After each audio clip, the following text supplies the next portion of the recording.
എല്ലാവർക്കും സുഖമാണെന്ന് വിശ്വസിക്കുന്നടേ. എടേ, വീഡിയോ കണ്ടന്റ് എന്ന് പറയുന്നത് സായിയുടെ വീഡിയോ ആണ്. അത് മാത്രമല്ല, നമ്മളിപ്പം യൂട്യൂബിൽ ഇൻസ്റ്റയിലൊക്കെ എടുത്ത് നോക്കിയാൽ ഒരുപാട് ഗീവ് അവേസ് നടക്കുന്നുണ്ട്. അപ്പം നമ്മുടെ സായി ഒരു ഗീവ് അവേ പ്രഖ്യാപിച്ചു. ഒരു 4 ദിവസം മുന്നെയാണ് പ്രഖ്യാപിച്ചത്. ചിലവരൊക്കെ ഈ ഒരു സംഭവം അറിഞ്ഞിട്ടുണ്ടായിരിക്കും. ഒരു സ്കാം, സായിയുടെ കൂടെ നിന്ന് ഒരു ചതി, അതാണ് സംഭവം. ഇതിന്റെ ഒരു കാരണം എന്ന് വെച്ചാൽ, ഇത് 4 ദിവസം മുമ്പ് നടന്നെങ്കിലും ഇതിന്റെ ഫൈനൽ ഔട്ട് എന്താണെന്ന് അറിയാൻ വേണ്ടി ജസ്റ്റ് ഒന്ന് വെയിറ്റ് ചെയ്യായിരുന്നു ഞാൻ. അപ്പൊ ഫൈനലി എന്തായി എന്നുള്ള കാര്യം അദ്ദേഹം വെളിപ്പെടുത്തിയിട്ടുണ്ട്. അപ്പം ഈ സംഭവം എന്താണെന്ന് ചോദിച്ചാല്, സായി OP ഒരു ഗീവ് അവേ ഇൻസ്റ്റാഗ്രാമിൽ ജാനുവരി സമയത്ത് പ്രഖ്യാപിച്ചതാ. ജാനുവരി 29. അതിന്റെ വീഡിയോ ഞാൻ സൈഡിൽ കാണിച്ചു തരാം. ഞാൻ ഇന്ന് വന്നേക്കെന്ന് പറയുമ്പോൾ, നമുക്ക് യൂട്യൂബിൽ 600 ആയപ്പോൾ നമ്മൾ ഒരു ഗീവ് അവേ പ്ലാൻ ചെയ്തിട്ടുണ്ട്. പക്ഷെ കുറച്ച് സാങ്കേതിക പ്രശ്നങ്ങൾ അത് ഡിലേ ആയിപ്പോയി. So finally 16 Pro give away is here. ഇതിന്റെ റൂൾസ് എന്ന് പറയുമ്പോൾ, എന്നെ ഫോളോ ചെയ്യണം, റാവുത്തറിനെ ഫോളോ ചെയ്യണം. അപ്പം ഈ ഒരു ഗീവ് അവേ പ്രകാരം കുറെ പേര് മെസ്സേജ് ഒക്കെ ഇട്ട്, അതേപോലെ റാവുത്തർ ഗെയിമിനും സായി OPയെ മാത്രം ഫോളോ ചെയ്താൽ മതി എന്ന് പറഞ്ഞു. അതുകൊണ്ട് തന്നെ ഒരുപാട് പേര് ഫോളോ ചെയ്ത് കമന്റ് ചെയ്ത് ആരെയും ഒരുത്തന്നെ മെൻഷൻ ചെയ്യേണ്ടെന്നാണ് സായി പറഞ്ഞിരിക്കുന്നത്. ഗീവ് അവേയിൽ ഒരു പാവം ഒരു കൊച്ചു പയ്യൻ ജയിച്ചു. ആ പയ്യൻ ആ ഗീവ് അവേ മേടിക്കാൻ വേണ്ടി 4 ദിവസം മുന്നേ ലൈവിൽ ഇവരെല്ലാരും വന്നിരുന്നിട്ടുണ്ടായിരുന്നു. അപ്പൊ സായി OP ഫോണ് ഈ പയ്യന് നമ്മളെല്ലാരും ഇങ്ങനെ കാണിച്ചിട്ട് കൊടുത്തു. ആ ചെറുക്കൻ, നമുക്കറിയാം, നമ്മളെ ഐഫോൺ എന്ന് പറയുന്നത് ഓപ്പൺ ചെയ്യാൻ താഴെ ഒരു ചെറിയ ടാഗ് ഇങ്ങനെ വലിച്ചൂരുക, മേളിലൊരു ടാഗ് ഇങ്ങനെ വലിച്ചൂരുക, എന്നിട്ട് ഫോൺ ഇങ്ങനെ പയ്യെ തട്ടി തുറക്കുക എന്നുള്ള പരിപാടി. പക്ഷെ ഇവർ കുറച്ചു നേരം ശ്രമിച്ചിട്ട് ഇത് ഇങ്ങനെ വരണില്ല. അങ്ങനെ സായി OP ഈ ഫോൺ മേടിച്ചിട്ട് ഒരു വിധം അത് കുത്തി പൊളിച്ച് എടുത്ത് നോക്കിയപ്പോഴേ അതൊരു ഇരുമ്പ് കഷ്ണം അതിനകത്ത് വെച്ചിട്ട്, അതിനകത്ത് കമ്പിയാണ് കമ്പി, ഇരുമ്പില്ല, ഇരുമ്പ്. ആ അമ്മയാണ് ഇരുമ്പ് കട്ട ഇരിക്കണ അതിനകത്ത്. അതെ, ലൈവ് എടുത്ത് നോക്ക്. എത്ര രൂപ കൊടുത്തായിരുന്നു മൊത്തം? അത് ടാപ്പ് ചുറ്റി വെച്ചിരിക്കണം, ഒരു ഇരുമ്പ് കഷ്ണം. ഫോണിന്റെ വെയിറ്റിന് വേണ്ടി ഒരു ഇരുമ്പ് കഷ്ണം അതിനകത്ത് വെച്ചിരിക്കുന്നത്. പ്ലസ് അതിന്റെ മറ്റേ കേബിളും കാര്യങ്ങളൊക്കെ അതിനകത്ത് തന്നെ ഉണ്ടായിരുന്നു.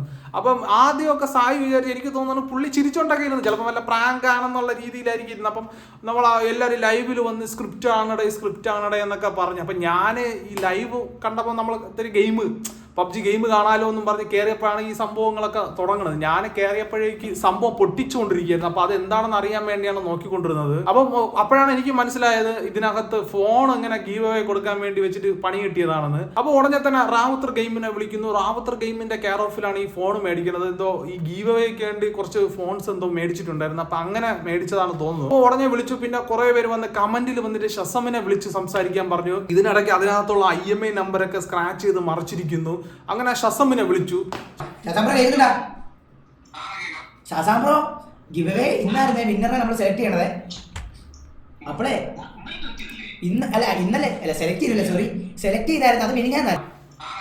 ഷാസാം ബ്രോ ഗിവ് അവേ ഇന്നായിരുന്നേ വിന്നറെ നമ്മൾ സെലക്ട് ചെയ്യണത്. ഇവിടെ വന്നു. അപ്പൊ അവനോട് ഞാൻ പറഞ്ഞാ, നമുക്ക് ലൈവിൽ ഡിവൈസ് ഇത് ചെയ്യാൻ, അൺബോക്സ് ചെയ്യാൻ കാര്യങ്ങളൊക്കെ സംസാരിക്കുമായിരുന്നാടാ. അപ്പൊ നമ്മളിപ്പോ ഡിവൈസ് ഓപ്പൺ ചെയ്ത്, കല്ലല്ല, കമ്പി, ഇരുമ്പ് കമ്പി. അമ്മ സത്യം ഇത് കൊല്ലല്ല, അടൂരൊരു ഷോപ്പാണ്. അടൂരാന്ന് തോന്നുന്നുണ്ട്. അടൂരോ കൊല്ലം അവിടെയാണ്. അപ്പം ഞാൻ ആലോചിക്കായിരുന്നു, ഇപ്പം സ്വാഭാവികമായി ശസം എന്ത് ചെയ്യാൻ പറ്റും? അവിടെ ഇവിടെ ഇരുന്നിട്ട് ഈ ഫോൺ പോയാടെ. ഇപ്പം നമ്മൾ ഫ്ലിപ്കാർട്ടിലൊക്കെ അല്ലേ ഇങ്ങനെ കേട്ടിട്ടുള്ളത്, അല്ലെങ്കിൽ ആമസോണിലോ ഫ്ലിപ്കാർട്ടിലൊക്കെ സാധനം മേടിക്കുമ്പോൾ കല്ല് വന്നിട്ടുണ്ട്, കല്ല് വെച്ച് ഫോൺ വന്നു എന്നൊക്കെ കേട്ടിട്ടുണ്ട്. പക്ഷെ ആദ്യമായിട്ടായിരിക്കും ഒരാൾ കടയിൽ നിന്ന് മേടിച്ചിട്ട് ഇങ്ങനെ വരുന്നു എന്നുള്ള സംഭവം. എന്തിനാ ഇനിയിപ്പോൾ ഒന്നും ചെയ്യാൻ പറ്റൂലെന്നും പറഞ്ഞ് ഇങ്ങനെ ഇരിക്കുന്നുണ്ടായിരുന്നു. ലൈവ് എല്ലാം അവസാനിപ്പിച്ചു. അപ്പം അത് കുറച്ച് ദിവസം കഴിഞ്ഞിട്ട് ഇന്നലെ നൈറ്റ് വന്നിട്ട് ഈ സായിയുടെ ഇൻസ്റ്റയിൽ സ്റ്റോറി ഇട്ടിട്ടുണ്ടായിരുന്നു. ഈ ഫോണ് തിരിച്ച് കിട്ടിയെന്നും പറഞ്ഞിട്ടാണ് ആ ഒരു സ്റ്റോറി ഇട്ടിരിക്കുന്നത്. നമ്മുടെ ഗിവ് അവേ ഡിവൈസ് പോയതിൻ്റെ കാര്യം 3-4 ദിവസം നമ്മൾ അതിൻ്റെ പുറകെയായിരുന്നു. പോലീസ് സ്റ്റേഷനിലും അടൂരിലും ഫുൾ ടൈം ഉണ്ടായിരുന്നു. അപ്പോൾ നമുക്ക് ഡിവൈസ് തിരിച്ചു കിട്ടിയിട്ടുണ്ട്. നമ്മളെ എടുത്ത ആളെന്ന് പറയുമ്പം നമ്മുടെ കൂട്ടത്തിൽ നിന്ന് തന്നെ നമ്മൾ സഹോദരനെ പോലെ കാണുന്ന ആളാണ്. അപ്പോൾ കൂടെ ഇരുന്ന് ലൈവ് ചെയ്തിട്ടുള്ള ആളാണ്. ആളുടെ കരിയർ എങ്ങനെ നമ്മൾ നശിപ്പിക്കും? ഞാൻ കാരണം ഇനി ഒരാളുടെ കരിയർ വെറുതെ പോകേണ്ടി വരും. അതുകൊണ്ട് എനിക്ക് റിവീൽ ചെയ്യാൻ താല്പര്യമില്ല. കൂട്ടത്തിൽ വന്ന മറ്റേ ഡിവൈസ് തരാൻ വേണ്ടി വന്ന പിള്ളേർ ഇതിലൊന്നും ഇല്ല, 4 പേര്, കടക്കാരും ഇതിലൊന്നും ഇല്ല. ഇനി ഷോപ്പിൽ വെച്ച് അവന്മാർ നമുക്ക് ഡിവൈസ് കൈമാറും. നമ്മൾ ഷോപ്പിൽ നിന്ന് മേടിക്കുന്നു. 2 ദിവസം കഴിയുമ്പോൾ ചിലപ്പോൾ ലൈവ് വരും. ഇപ്പോൾ പോലീസ് സ്റ്റേഷനിലുള്ള 2 ദിവസം കഴിയുമ്പോൾ ലൈവ് വരും. ചെറുക്കന് നമ്മൾ ഡിവൈസ് കൊടുക്കുന്നതായിരിക്കും. അപ്പം കൂടെയുള്ള ഒരാൾ തേച്ചു എന്നാണ് നമ്മുടെ സായി വന്ന് പറയുന്നത്. അപ്പം ആൾക്കാർ ഒരുപാട് പേര് കമന്റിൽ ഒരാളെ പറയുന്നുണ്ട്. പക്ഷെ നമുക്കതിപ്പം പറയുന്ന വെച്ചാൽ ഒഫീഷ്യലി സായി ഇന്ന ആളാണെന്ന് പറയാതെ നമ്മൾ വന്നിട്ട് ഒരാളെ പേര് പറഞ്ഞിട്ട് അവനാണ് കള്ളൻ എന്ന് പറയുന്നത് എങ്ങനെയാണ്? എന്നാലും കമന്റ് ബോക്സിലൊക്കെ പോയവർക്ക് അതാരാണെന്ന് മനസ്സിലായി കാണും. എനിക്കും അതാരാണെന്ന് മനസ്സിലാവുന്നുണ്ട്. പക്ഷേ കമന്റ് ബോക്സ് കണ്ടപ്പം കാര്യം മനസ്സിലായി.